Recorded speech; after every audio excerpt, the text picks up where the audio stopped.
Dear students, today we are going to start new chapter chemical reactions and equations. What is the difference between physical and chemical change?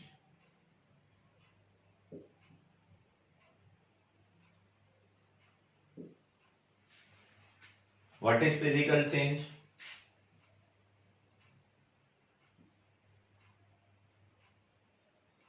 In which substance undergoes change in state, or you can say appearance, solid to liquid, liquid to gas. While in chemical change, atoms of substance undergoes rearrangement.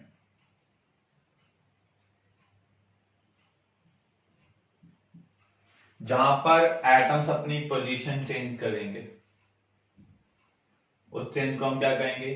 Chemical change. For example, अगर आप ice को consider करें, solid में भी उसका formula क्या रहेगा? H2O। अगर आप उसे वाटर में कन्वर्ट कर दें, स्टीम में कन्वर्ट कर दें, सब्सटेंस के फार्मूला में कोई चेंज नहीं आ रहा, so it is physical change. अगर हम हाइड्रोजन गैस को कंबस्ट कर दें,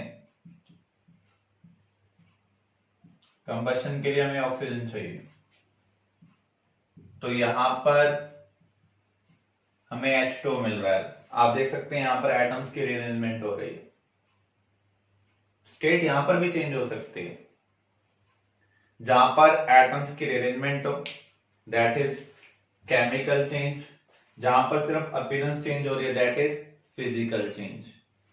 अगर हम किसी कैंडल को बर्न करें तो उस केस में दोनों टाइप के चेंज होंगे, फिजिकल चेंज भी और केमिकल चेंज भी। वैक्स जब मेल्ट होती है, that is physical change.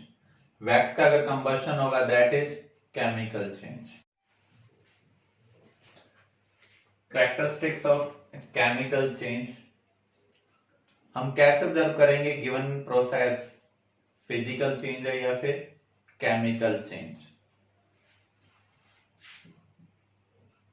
First case, change in state. अगर किसी प्रोसेस में स्टेट में चेंज हो रहा है, अपीयरेंस में चेंज हो रहा है, वो केमिकल चेंज हो सकता है। फिजिकल चेंज में भी हम यही चीज ऑब्जर्व कर रहे थे, चेंज इन स्टेट। वहां और यहां पर क्या डिफरेंस होगा? यहां पर जो प्रोडक्ट है उसकी प्रॉपर्टी रिएक्टेंट से डिफरेंट होगी, लेकिन जो फिजिकल चेंज था वहां पर ऐसा नहीं है। If we pass electricity through water, we get hydrogen and oxygen gas as product. तो यहां पर आप देख रहे हैं स्टेट चेंज हो रही है। इसकी जो प्रॉपर्टीज होंगी वो इससे डिफरेंट होंगी। ये कंबस्टिबल नेचर का है, जबकि कंबस्टिबल नेचर का नहीं है। तो यहां पर हम देख सकते हैं प्रोडक्ट की प्रॉपर्टी रिएक्टेंट से क्या है? डिफरेंट है।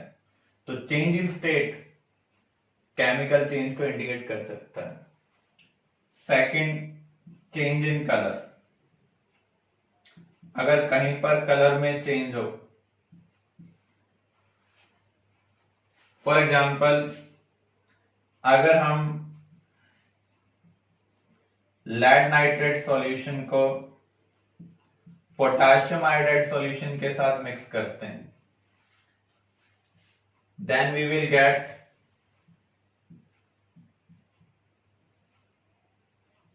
PbI2 lead iodide as solid in the form of yellow PPT. PPT means precipitate.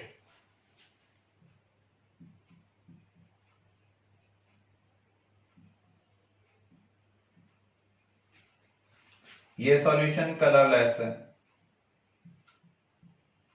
Potassium iodide also colourless.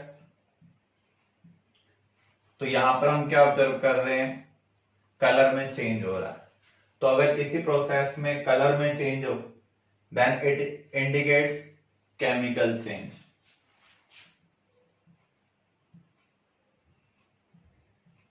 Change in temperature, अगर कहीं पर सब्सटेंस को मिक्स करने पर टेम्परेचर में चेंज हो रहा है then it indicates chemical change. Temperature change के बेस पर हम प्रोसेस को दो कैटेगरी में डिवाइड करते हैं, एक्सोथर्मिक, एंडोथर्मिक। इन दोनों में डिफरेंस क्या है? एक्सो का मीनिंग है आउटसाइड, थर्म का मीनिंग है हीट। अगर कोई प्रोसेस अपनी हीट बाहर थ्रो कर रहा है, हीट रिलीज कर रहा है, तो उस प्रोसेस को हम कहेंगे एक्सोथर्मिक। ऐसे केस में कंटेनर को हीट मिलेगी, तो यहां पर हम क्या कह सकते हैं, कंटेनर हॉट हो रहा है। एंडो का मीनिंग है इनसाइड, अगर कोई केमिकल प्रोसेस सराउंडिंग से हीट ले रहा है तो उस केस में जो कंटेनर है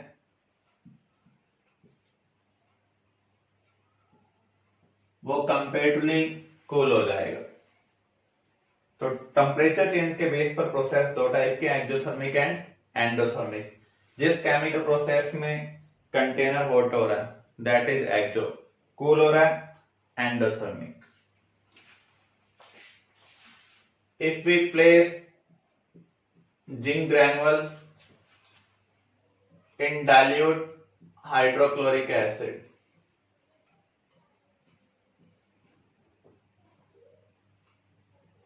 तो यहां पर जो कंटेनर है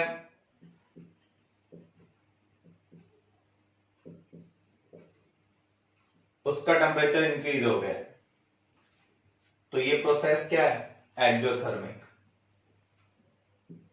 अगर हम बेरियम हाइड्रोक्साइड सॉल्यूशन में ऐड कर दें अमोनियम क्लोराइड को और इनको मिक्स करें,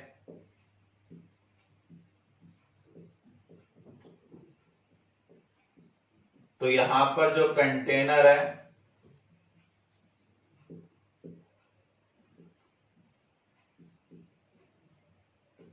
वो कूल हो जाएगा।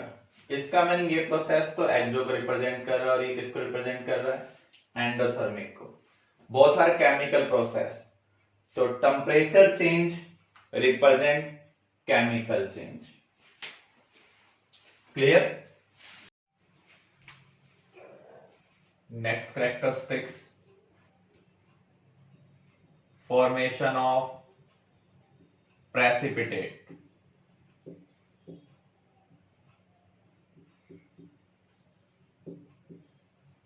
अगर किसी रिएक्शन में प्रेसिपिटेट की फॉर्मेशन होती है that represent chemical change. Precipitate का मीनिंग क्या है, लिक्विड में से सॉलिड का निकलना, या तो वो बॉटम में सेटल होगा या फिर फ्लोट करेगा। For example, if we mix silver nitrate solution with sodium chloride solution, immediately we get white PPT of silver chloride.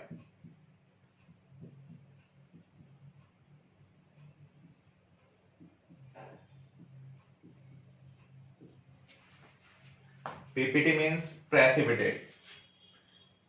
Or if we mix lead nitrate solution with potassium iodide solution, then we get yellow PPT of lead iodide.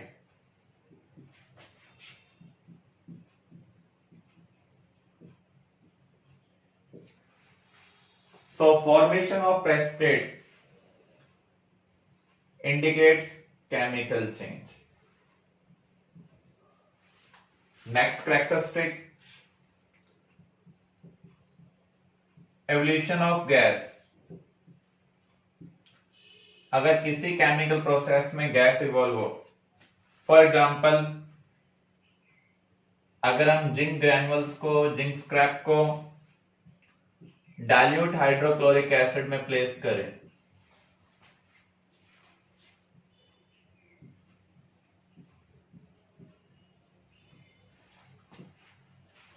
then we observe that some bubbles get formed at liquid surface. Bubbles get formed due to evolution of gas. Which gas is evolving? We need to perform chemical test. What is the test for dihydrogen? If we place burning stick nearby hydrogen gas, then hydrogen gas combusts with pop sound. This is the test for hydrogen. Characteristics of chemical change, we consider 5 cases. First, change in state. Second, change in color. Third, change in temperature. Fourth, formation of precipitate. Fifth, evolution of gas. In chemical change, we may observe one or more characteristics.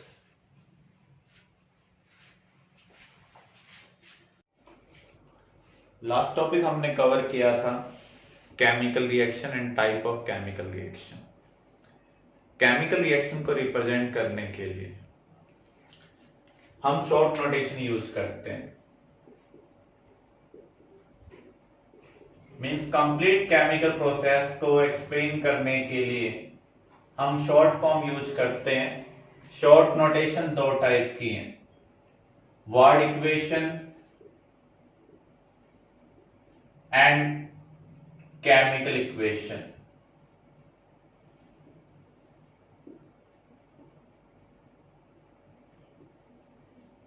Word equation में हम word की form में reactant और product को represent करते हैं। For example, in a chemical process, zinc react with dilute hydrochloric acid, produce zinc chloride and hydrogen gas। तो इसको हम वर्ड इक्वेशन की फॉर्म में कैसे रिप्रेजेंट करेंगे? Zinc plus hydrochloric acid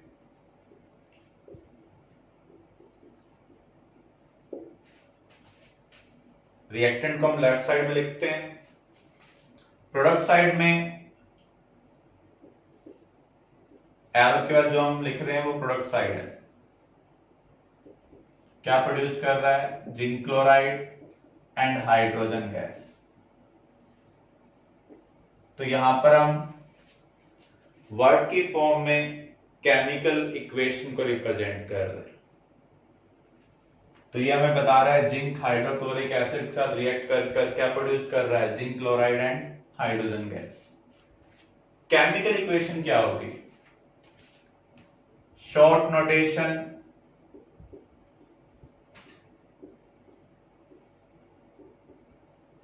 in the form of symbols and formula। अगर हम symbol या फार्मूला का यूज करें, उस रिप्रेजेंटेशन को हम क्या कहेंगे? Chemical equation. जैसे जिंक का सिंबल क्या है? Zn। हाइड्रोक्लोरिक का फार्मूला क्या है? HCl। Zinc chloride ZnCl2। Hydrogen H2।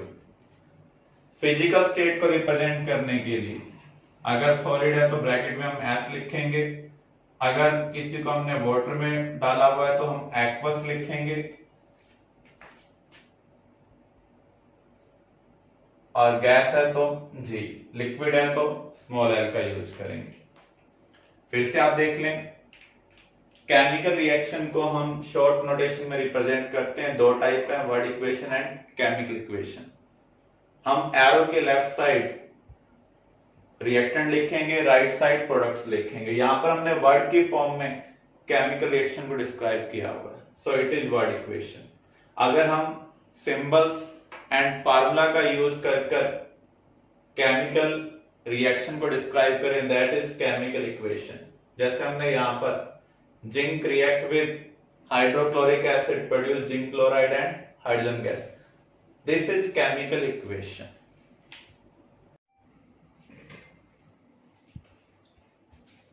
Now we are going to cover balanced and unbalanced chemical equation. Balanced chemical equation का मीनिंग क्या है? If number of atoms of an element are same on reactant and product side, जितने atoms reactant side present है उतने atoms क्या होने चाहिए, product side होने चाहिए सभी एलिमेंट्स के। तो उस केस में रिएक्शन क्या होगी, बैलेंस्ड होगी। अदरवाइज रिएक्शन क्या होगी, अनबैलेंस्ड होगी। अनबैलेंस्ड केमिकल इक्वेशन को हम क्या बोलते हैं, स्केलेटल इक्वेशन।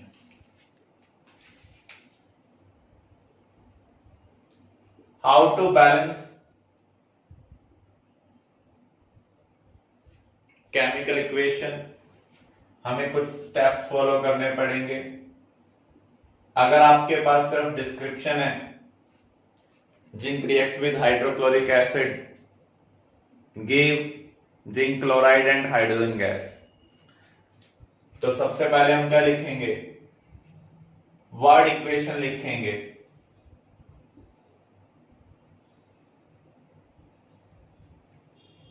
उसके बाद हम वर्ड इक्वेशन को कन्वर्ट करेंगे स्केलेटल इक्वेशन में।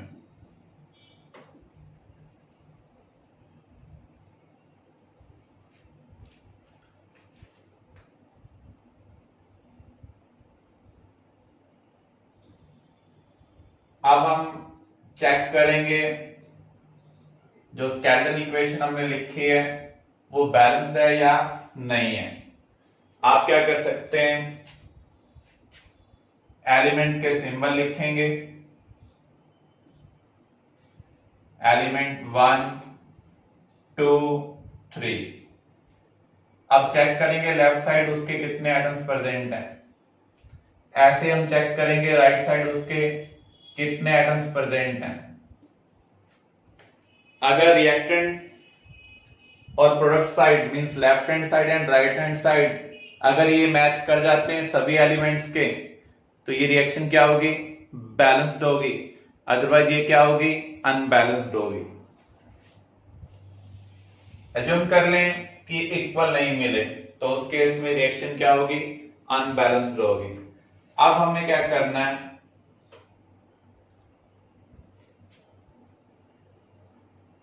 सबसे पहले आपको बिगेस्ट फार्मूला को बैलेंस करना है, उसके बाद अदर को बैलेंस हम करेंगे।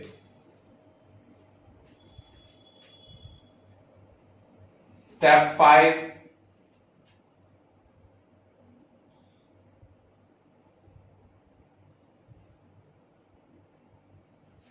हम चेक करेंगे रिएक्शन बैलेंस हुई है या नहीं हुई है।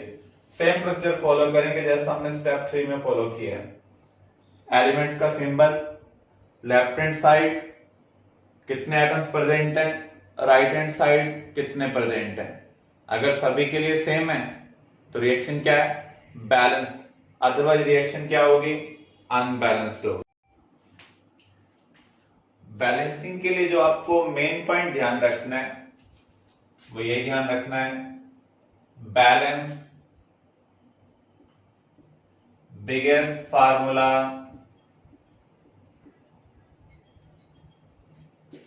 First and then balance other, ये हमको फॉलो करना है। फॉर एग्जाम्पल हमें इस रिएक्शन को बैलेंस करना है। यहां पर एक रिएक्शन है जो मैं कर रहा हूं, ये करेक्ट हो भी सकती है और नहीं भी।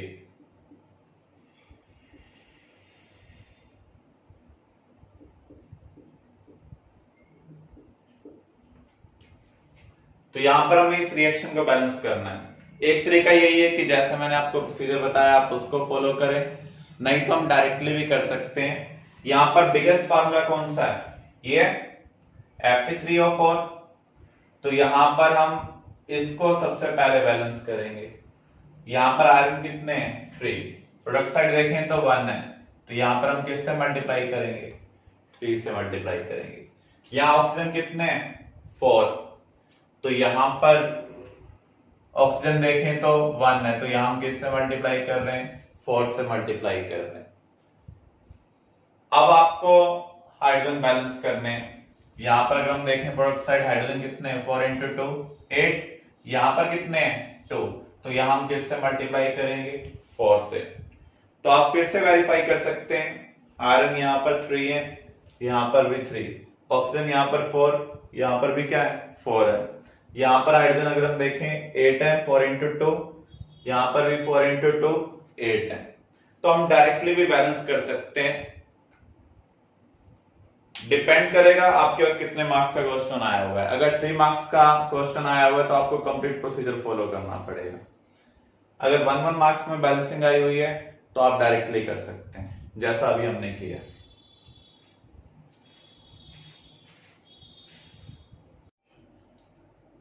नेक्स्ट रिएक्शन अब आपको बैलेंस करनी है।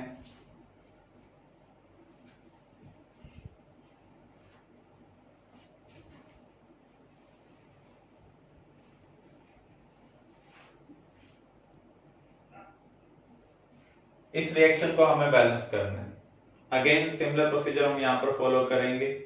यहां पर बिगेस्ट फार्मूला आपको क्या दिख रहा है, तो सबसे पहले हम इसको बैलेंस करेंगे। यहां पर मैग्नीशियम कितने हैं, 3, यहां पर 1, तो इसको हम 3 से मल्टीप्लाई करते हैं। नेक्स्ट एलिमेंट यहां पर कौन सा प्रेजेंट है, नाइट्रोजन। यहां पर नाइट्रोजन कितने हैं, 2, और यहां पर 1, तो हम यहां पर 2 से मल्टीप्लाई कर रहे हैं। अब आपको अदर एलिमेंट्स को बैलेंस करना है। हम काउंट करते हैं, यहां पर हाइड्रोजन कितने प्रेजेंट हैं, एक यूनिट में 2 है, 3 यूनिट में कितने होंगे, 6। ऐसे यहां पर एक यूनिट में हाइड्रोजन 3 है, 2 यूनिट में कितने होंगे, 6। 6 प्लस 6 12। तो यहां पर हम 6 से मल्टीप्लाई कर देते हैं, तो 6 इंटू 2 क्या हो जाएगा, 12 हो जाएगा। अब ऑक्सीजन यहां पर कितने हैं, 6। यहां पर हम काउंट करते हैं, एक यूनिट में 2 ऑक्सीजन है, 3 यूनिट में कितने होंगे, 6। तो आप देख सकते हैं रिएक्टेंट एंड प्रोडक्ट साइड सभी एलिमेंट के जो एटम्स हैं वो क्या है, same. So it is balanced chemical equation. तो इस तरीके से आपको कुछ रिएक्शन को प्रैक्टिस करना है और बैलेंस करना है। Clear. How to make chemical equation more informative. Physical state को रिप्रेजेंट करना हो, आपने जो रिएक्टेंट लिया उसकी फिजिकल स्टेट क्या है, जो प्रोडक्ट प्रोड्यूस हुआ उसकी फिजिकल स्टेट क्या है, उसको रिप्रेजेंट करने के लिए अगर कोई सॉलिड है तो हम ब्रैकेट में स्मॉल s का यूज करेंगे। लिक्विड है तो उस केस में हम स्मॉल l का यूज करते हैं। अगर उसकी फिजिकल स्टेट गैसियस है तो स्मॉल g का यूज करेंगे। अगर वो वाटर में डिसॉल्व किया गया है मींस वो एक्वा सॉल्यूशन में, तो शॉर्ट फॉर्म में AQ यूज करेंगे। अगर कहीं पर गैस इवॉल्व हो रही है तो अप एरो लिया जाता है, कहीं पर हमें प्रेसिपिटेट मिल रहे हो तो हम डाउन एरो लेते हैं। आपने 2 टाइप के केमिकल प्रोसेस पढ़े थे, एक्सोथर्मिक एंड एंडोथर्मिक। एक्सोथर्मिक में आपको क्या करना है, प्रोडक्ट साइड में प्लस हीट लिखना है, plus heat on product side. Endothermic में हमें प्लस हीट लिखना है ऑन रिएक्टेंट साइड, तो ये हमें रिप्रेजेंट करेगा प्रोसेस एक्सोथर्मिक है या फिर एंडोथर्मिक है। जो आपको एरो दिया होता है लेफ्ट साइड में जो रिएक्टेंट होंगे, राइट साइड में प्रोडक्ट होंगे, इसके ऊपर हम कैटालिस्ट, टेम्परेचर, प्रेशर की इंफॉर्मेशन दे सकते हैं। इस तरीके से रिएक्शन मोर इंफॉर्मेटिव हो जाएगी, किस कंडीशन में रिएक्शन प्रोसीड होगी। किसी भी मॉलिक्यूल का फार्मूला लिखना हो तो हमें बहुत ज्यादा कंफ्यूजन अराइज होता है, तो उस कंफ्यूजन को दूर करने के लिए हमें कुछ चीजें याद रखनी है, so that we can easily write substance formula. अगर हम अनायन की बात करें, आप अनायन का नेम पढ़ते हैं, लास्ट में आईडी आता है। किसी अनायन के लास्ट में 8 आता है और किसी के लास्ट में आईटी आता है। हमें बहुत कंफ्यूजन अराइज होता है, तो इस कंफ्यूजन को हम कैसे दूर कर सकते हैं? अगर अकेले एटम के पास नेगेटिव हो तो उस केस में उसके लास्ट में आईडी लगता है, तो यहां पर हम क्या कहेंगे? Single atom with negative charge.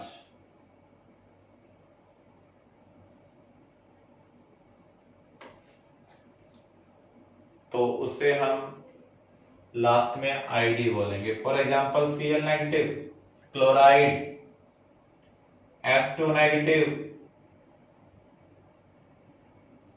Sulphide. अब ए टाइट कहां पर आता है? जब ऑक्सीजन प्रेजेंट हो, जब किसी भी अनायन में क्या प्रेजेंट हो?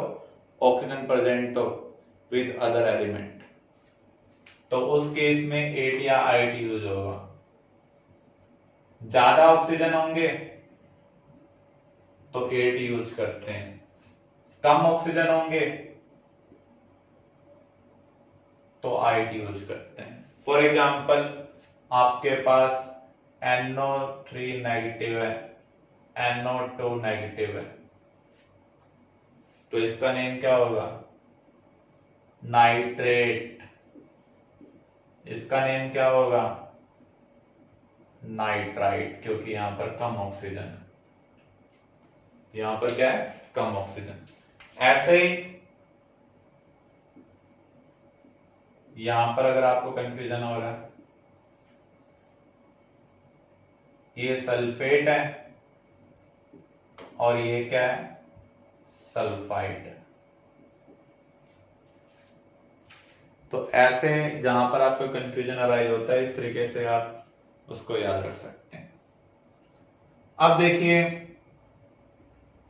केटाइन की बात करें तो केटाइन में हम यूज करते हैं लास्ट में OUS या फिर IC। जिसके पास ज्यादा पॉजिटिव होगा उसके लास्ट में IC आएगा।